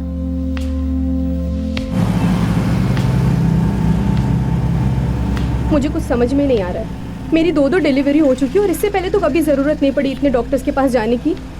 फिर इस बार हम इतने डॉक्टर्स के पास क्यों जा रहे हैं? मुझे भी शौक थोड़ी ना है बार बार चेकअप पे खर्चा करने का।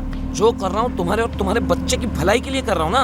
हाँ, पर मैं बिल्कुल ठीक हूँ और मुझे महसूस हो रहा है कि मेरा बच्चा भी बिल्कुल ठीक है और मुझे तो दर्द भी नहीं हो रहा। तभी तो। क्या? एक बार जाता क्या है दिखाने में? हमेशा तो शिकायत करती रहती हो, मेरा कोई ध्यान नहीं रखता है, मेरा कोई ध्यान नहीं रखता है। अब जब रख रहा हूँ तब भी प्रॉब्लम है तुम्हें। हद है यार।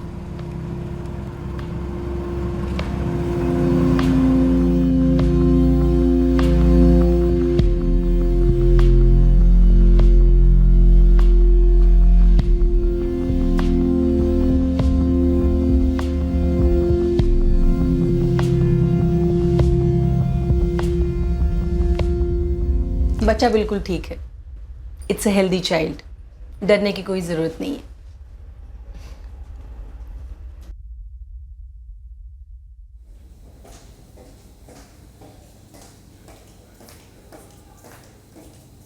आस्था, तुम एक काम करो, तुम यहीं रुको, मैं डॉक्टर के पास जाके तुम्हारी दवाइयाँ वापस एक बार दिखा के आता हूँ।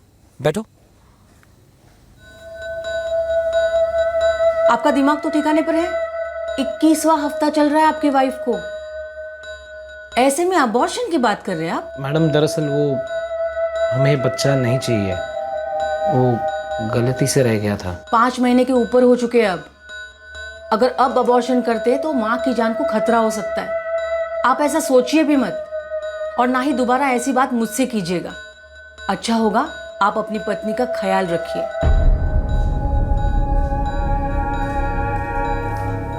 क्या हुआ? सब दवाइयाँ ठीक है ना?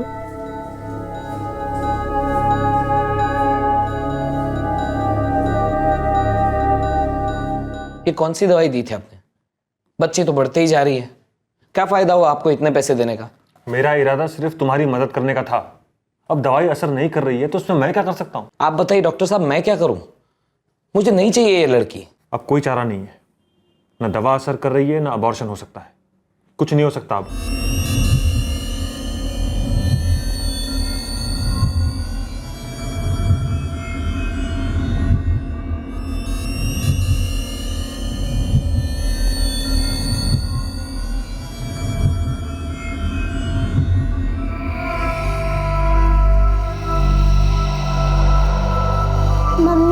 छोटा बाबू कब तक अंदर रहेगा? बाहर कब आएगा? अरे अभी तो वो 4 महीने बाद बाहर आएगा। मम्मी, छोटा बाबू मेरे साथ खेलेगा? हाँ, जैसे तू मेरे साथ खेलती है और जैसे तू मुझे परेशान करती है ना, देखना वो भी तुझे परेशान करेगा। नहीं, वो ऐसा नहीं करेगा, हम साथ में खेलेंगे। मम्मी, फिर तो मैं भी दीदी बन जाऊंगी ना, हेतल दीदी की तरह। तुम भी दीदी बन जाओगी, तुम किंजल दीदी और ये हेतल दीदी। न जाने अम्बे माँ हमारी मुराद कब पूरी करेगी। जयेश बेटा, कुछ करो ना। क्या करूं? क्या करूं मैं? कुछ समझ में नहीं आ रही मेरी। डॉक्टर ने कह दिया है अब कुछ नहीं हो सकता, क्या करूं?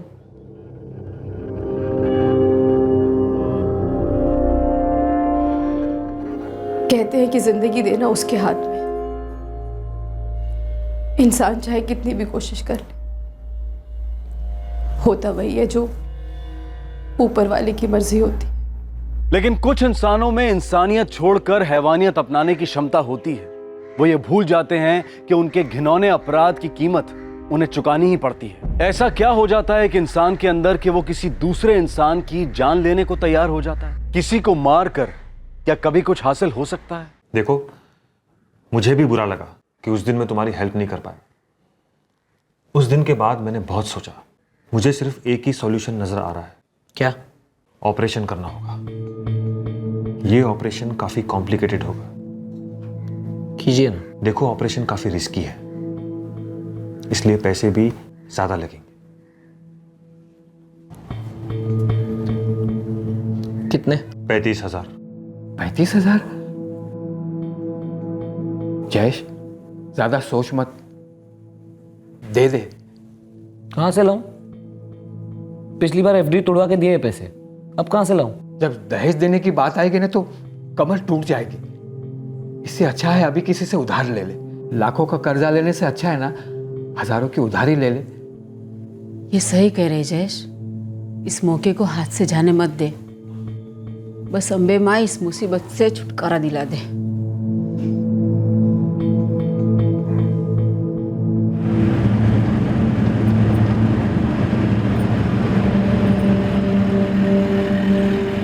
मुझे महसूस होने लगा था कि मेरे पति और सास ससुर के मन में कुछ चल रहा है, पर मुझे ये नहीं मालूम था कि वो ये जानते हैं कि मेरे कोख में एक लड़की पल रही है। उस दिन जब जयेश मुझे फिर से डॉक्टर मिस्त्री की क्लिनिक में लेकर गए, मैं नहीं जानती थी कि मेरे साथ क्या होने वाला था।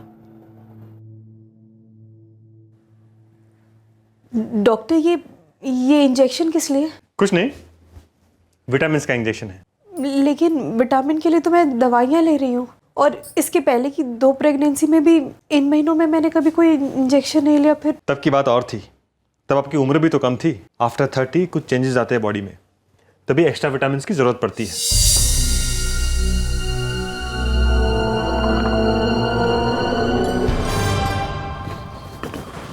डॉक्टर, क्या हुआ? बच्चा तो अबॉर्ट हो गया, लेकिन एक गड़बड़ हो गई है।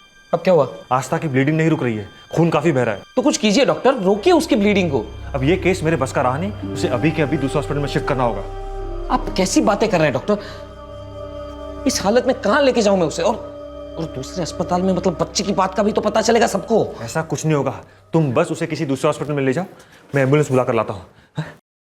वहां जाकर सिर्फ इतना ही कहना कि मिस कैरेज हुआ था और ऑपरेशन करने के लिए एडमिट किया था। डॉक्टर,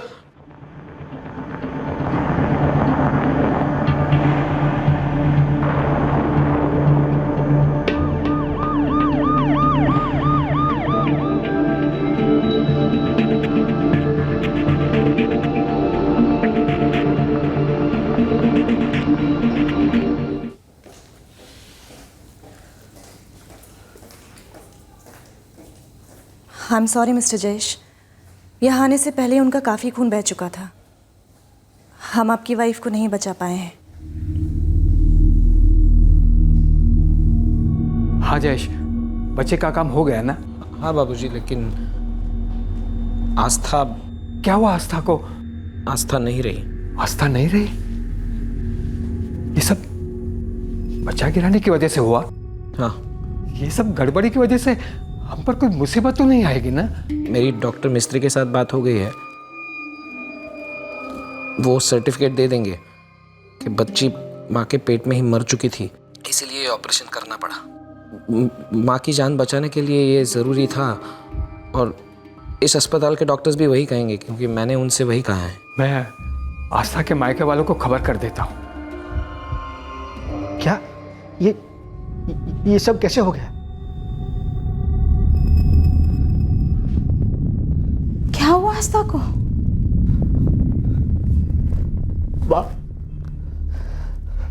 आस्था नहीं रही। वो कह रहे थे बच्चा पेट में ही मर गया, इसलिए ऑपरेशन करना पड़ा। और ऑपरेशन के दौरान ऐसा कैसे हो सकता है अंकित? मेरी रोज बातें होती थी फोन पर आस्था से। उसने तो कहा था वो बिल्कुल ठीक है, उसके सारे रिपोर्ट भी नॉर्मल थे। फिर ऐसा कोई ऑपरेशन करना था तो हमें फोन क्यों नहीं किया? हम भी पहुंच जाते हॉस्पिटल, लेकिन आस्था तो इस बात से परेशान थी कि उसके सारे रिपोर्ट नॉर्मल होने के बावजूद भी जयेश कुमार उसे बार बार अलग अलग डॉक्टर के पास लेके जाते थे चेकअप के लिए। कहीं ऐसा तो नहीं कि वो लोग नहीं आस्था को, वह आस्था का डर शायद सही साबित हुआ है। शायद उन्हें पता चल गया था कि उसे लड़की होने वाली है, इसीलिए वो लोग ने बच्चे के साथ आस्था को। औपचारिक प्रक्रिया पूरी करने के लिए हॉस्पिटल के अधिकारियों ने आस्था की मौत के बारे में लोकल पुलिस को सूचित कर दिया। पुलिस ने भी अपनी रूटीन कार्रवाई करते हुए संबंधित डॉक्टर्स के स्टेटमेंट्स लिए। ये रही आस्था की रिपोर्ट। उसे डॉक्टर मिस्त्री के क्लिनिक से इमरजेंसी में यहाँ लाया गया था। डॉक्टर मिस्त्री ने हमें इन्फॉर्म कर दिया था कि it was a case of miscarriage, तो उन्हें तुरंत ही ऑपरेशन करना पड़ा। बट ऑपरेशन के दौरान आस्था की ब्लीडिंग रुक ही नहीं रही थी। फिर उसे यहाँ लाया गया, बट बहुत देर हो चुकी थी, हम ज़्यादा कुछ कर नहीं पाए उसे बचाने के लिए। Thank you doctor. मम्मी को क्या हुआ पापा? मम्मी छोटा बाबू लेकर घर आने वाली थी ना। उसे मार डाला गया है और उसके पेट में पल रहे बच्चे को भी। देखो अंकित, हमारी डॉक्टर विनीता से बात हुई। उनका कहना है कि आस्था जी का मिसकैरेज हुआ था। बच्चा निकालते वक्त उन्हें एक्सेस ब्लीडिंग हुई, जिसके कारण उनकी डेथ हो गई। हॉस्पिटल से जो हमें रिपोर्ट्स मिली हैं वो भी यही कहती हैं। सर, पिछले 2 महीनों में कई रिपोर्ट्स निकलवाई गई थी अलग अलग डॉक्टर से, सभी नॉर्मल थी। पिछली दोनों डिलीवरीज में भी आस्था को कोई कॉम्प्लिकेशंस नहीं हुए थे। फिर भी इस बार उसे अलग अलग डॉक्टर के पास ले जाकर चेकअप करवाया जाता था, उसकी मर्जी के खिलाफ। ऐसा तुम्हारी बहन ने तुमसे कहा? जी सर, लेकिन गलती हमारी थी। हमने ही उसकी बातों पर ध्यान नहीं दिया। लेकिन सर, आस्था का कहना था कि उसके ससुराल वाले नहीं चाहते थे कि इस बार भी उसे फिर से लड़की हो। इस बात से भी वो बहुत परेशान थी। मुझे लगता है जरूर उन लोग को इस बात का पता चल गया होगा कि इस बार भी उसे लड़की होने वाली है, इसीलिए वो डॉक्टर के पास जाकर ये सब चेकअप करवाते थे। अंकित, हमारी डॉक्टर मिस्त्री से भी बात हुई जिन्होंने आस्था जी का ऑपरेशन किया था, लेकिन उनका तो कुछ और ही कहना है। बच्चा कोख में ही मर चुका था इंस्पेक्टर, और प्रेगनेंसी को 21 हफ्ते हो चुके थे। ऐसे में अबॉर्शन का तो सवाल ही नहीं उठता था। माँ को बचाने के लिए बच्चे को कोख से निकालना जरूरी था। हमारे पास कोई ऑप्शन ही नहीं था। मुझे अफसोस है कि मैं उनको बचा नहीं सका। डॉक्टर विनीता ने भी हमें यही बताया कि बच्चा निकालते वक्त आस्था जी का गर्भाशय फट गया था, जिसकी वजह से एक्सेस ब्लीडिंग हुई और उनकी मौत हो गई। सर, मैंने कहा आपसे कि सभी रिपोर्ट्स नॉर्मल थे, लेकिन अलग अलग टेस्ट करवाते थे वो। आस्था को जरा भी तकलीफ नहीं थी, और एक दिन अचानक यूं ऑपरेशन करवा दिया बिना किसी को बताए। सर, ये जयेश और उसके परिवार की साजिश थी, मेरी बहन और उसके बच्चे को मारने की। ये मैं यकीन के साथ कह सकता हूं। परमार, डॉक्टर्स की रिपोर्ट से तो यही नजर आता है कि एक्सीडेंटल डेथ का केस है, लेकिन भाई कहता है कि साजिश है। बेटे की चाहत में हुआ ये सब। वैसे सर, 2 नॉर्मल डिलीवरीज के बाद भी आस्था को प्रेगनेंसी के वक्त अलग अलग डॉक्टर्स के पास चेकअप के लिए लेकर जाना, ऊपर से खुद आस्था का अपने भाई से इस बात को कहना कि उस पर बेटे के लिए दबाव था, शक तो पैदा करता है। और जिसे मिसकैरेज कहा जा रहा है, आखिर कोख में थी तो बेटी ही। तहकीकात तो बनती है परमार। वैसे भी बेटे की चाहत में बेटियों को बलि चढ़ाना हमारे देश में कोई नई बात नहीं है। मैं एक काम करता हूं सर, मैं जयेश की फैमिली की डिटेल्स निकालता हूं और जिन जिन डॉक्टर्स के पास उसको चेकअप के लिए लेकर गए थे उनसे भी बात करता हूं। अगर ऐसा कुछ भी है तो सामने जरूर आएगा। अगर आस्था और उसकी बेटी किसी की पिछड़ी सोच की बलि चढ़ी है तो उन्हें इंसाफ दिलाना हमारी जिम्मेदारी है। परमार सर, डिटेल्स निकालना शुरू करो। सर,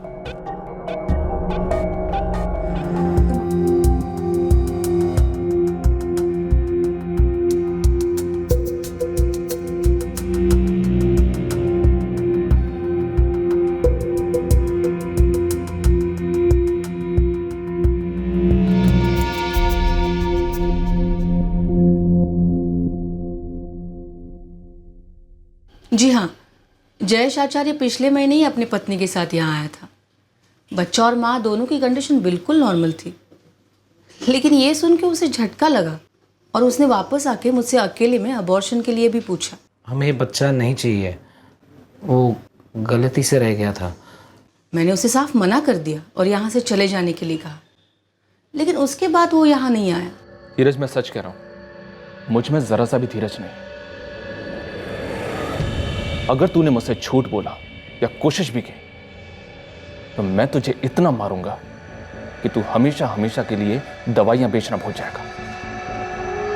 पुलिस की मार से जो दर्द पैदा होगा ना तेरे शरीर के अंदर, उस दर्द को तेरी दुकान की कोई भी दवाई, कोई भी पेन किलर मिटा नहीं पाएगा। नहीं साहब, मुझे मारना मत, मैं बताता हूँ आपको सब। जयेश भाई ये जानना चाहते थे कि उन्हें लड़की होने वाली है या लड़का, इसीलिए मैंने ही उन्हें डॉक्टर मिस्त्री के पास भेजा।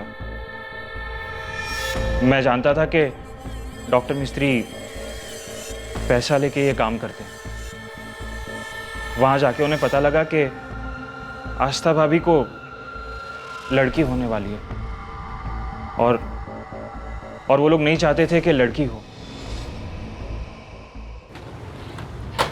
धीरज आया नहीं? आपको पता नहीं, धीरज भाई को तो पुलिस अपने साथ ले गई। पुलिस? हाँ, और कुछ बताया भी नहीं कि क्यों ले जा रही है। बापूजी, पुलिस धीरज तक पहुंच गई है, पक्का हम तक भी पहुंचेगी। लेकिन पुलिस को हम पर शक हुआ कैसे? ये सब अंकित और उसकी माँ का किया धरा है। अब क्या करें?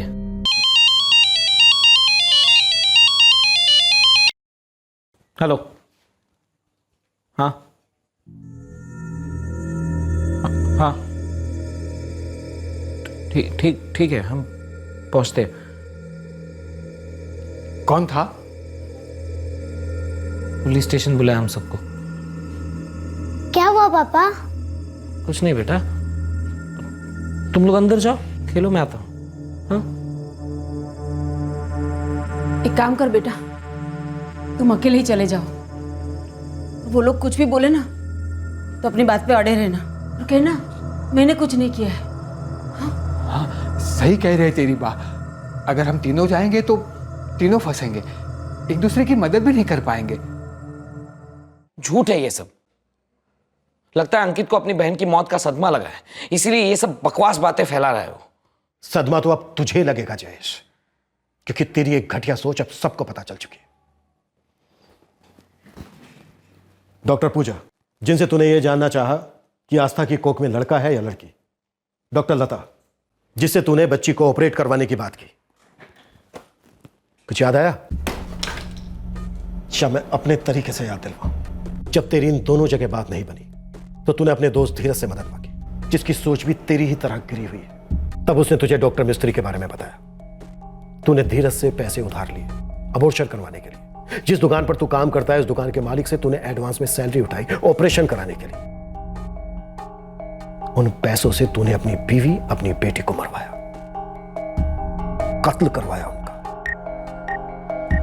मैं भी यही चाहता हूं जयेश कि तू इतनी आसानी से अपना जुर्म कबूल ना करे, क्योंकि तभी तो मुझे मौका मिलेगा तेरे जैसे जलील आदमी की चमड़ी उधेड़कर सच निकलवाने का। अंकल, पापा के जाने के कुछ देर बाद दादी दादा भी चले गए। मैंने पूछा पर उन्होंने बताया नहीं।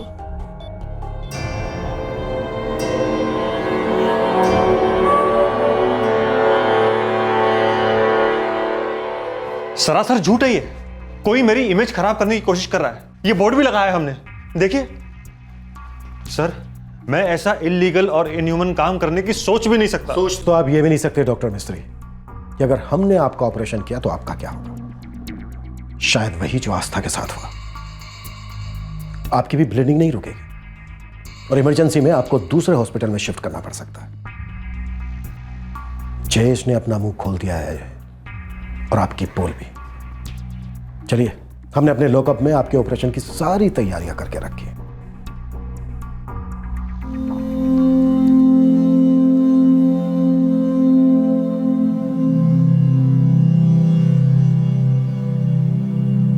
सॉरी इधर बेटा, तुम्हारी मम्मी की बात मुझे पहले ही सुन लेनी चाहिए थी। वहां अकेली हो गई थी, कोई नहीं था उसके साथ। लेकिन हमने कुछ नहीं किया उसके लिए।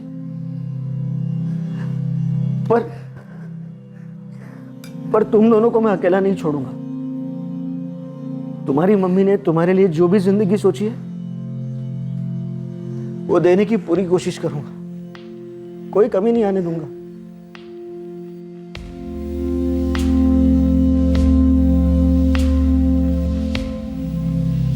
डॉक्टर मिस्त्री और जयेश दोनों इस वक्त पुलिस कस्टडी में हैं। जयेश के माता पिता अब भी फरार हैं।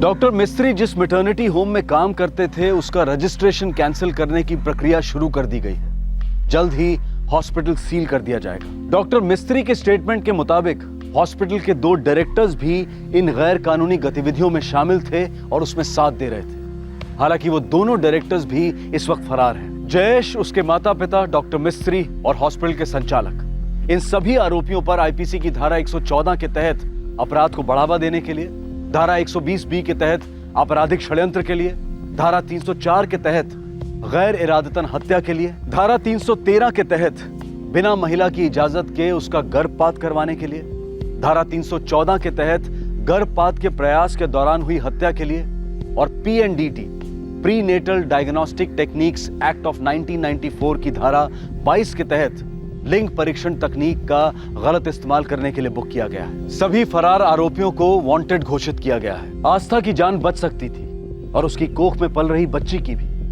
लेकिन जयेश और उसके माँ बाप की बेटे को पाने की अंधी लालसा और डॉक्टर मिस्त्री जैसे अनएथिकल प्रोफेशनल के लालच ने 2 मासूम जानों को मौत के घाट उतार दिया। ये संकुचित और घिनौनी मानसिकता हमारी सभ्यता और संस्कृति पर एक बहुत बड़ा सवालिया निशान लगाती है। जरूरत है कि इस हैवानियत को रोकने के लिए कड़े कदम उठाए जाएं। स्कूल हो या घर, दफ्तर हो या सार्वजनिक स्थल, देश के हर कोने तक सब लोगों तक ये बात पहुंचाई जाए कि कन्या भ्रूण हत्या एक अपराध है और इसे कतई बर्दाश्त नहीं किया जाएगा। लड़का हो या लड़की, दोनों एक समान है। इस बात को सिर्फ मानने की ही नहीं बल्कि अमल में लाने की जरूरत है। आपसे फिर मुलाकात होगी अगले एपिसोड में एक और नए केस के साथ। तब तक सतर्क रहें, सुरक्षित रहें और देखते रहें क्राइम पेट्रोल सतर्क। सबक एक को, सीख हम सबको। जय हिंद। इस तरह के और भी एपिसोड देखने के लिए हमारे चैनल को सब्सक्राइब करें और बेल आइकन दबाना ना भूलें।